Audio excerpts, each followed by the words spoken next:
24 വയസ്സുള്ള ഈ ചെറുപ്പക്കാരൻ ഇതിനിടെ അനുഭവിച്ച ദുരിതങ്ങൾ ചെറുതല്ല.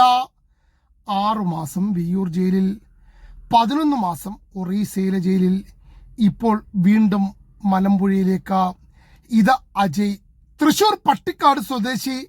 ബംഗളൂരുവിൽ നിന്നും 2 കിലോ കഞ്ചാവുമായി വരുമ്പോൾ വാളയാറിൽ വെച്ച് എക്സൈസ് പിടികൂടി. അതിനാണ് മലമ്പുഴയിലേക്ക് പോകുന്നത്. ഒരു കാര്യം ഉറപ്പാണ്, അജയെ വിശ്വസിക്കാം. കാരണം രാസലഹരിയുടെ കാലത്തും നാടൻ സാധനങ്ങളെ മൂപ്പര് വിൽക്കൂ. ചോദിച്ചപ്പോൾ MDMA അടിക്കുന്നതിനേക്കാൾ സുഖമാണ് കഞ്ചാവിനെന്നാണ് പറയുന്നത്. അതുകൊണ്ടാണ് കഞ്ചാവ് വിൽക്കുന്നതെന്ന്. കഞ്ചാവിന്റെ ഗുണനിലവാരം കൃത്യമായി മനസ്സിലാക്കിയാണ് വാങ്ങുന്നതും വിൽക്കുന്നതും.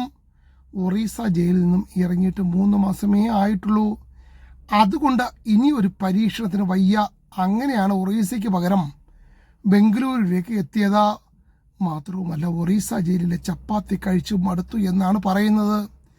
എൻ്റെ കേരളം എത്ര സുന്ദരം. ആദ്യം 16 കിലോ കഞ്ചാവുമായി പട്ടിക്കാട് പോലീസ് ചുവന്ന മണ്ണിൽ നിന്നുമാണ് പിടികൂടുന്നത്. അങ്ങനെയാണ് വിയ്യൂരിലെത്തിയത്. ഒറീസയിൽ നിന്നും വാങ്ങാൻ പോയതാണ് മൊത്ത വ്യാപാരിയാകാൻ. പക്ഷെ ഒറീസ പോലീസ് പൊക്കി.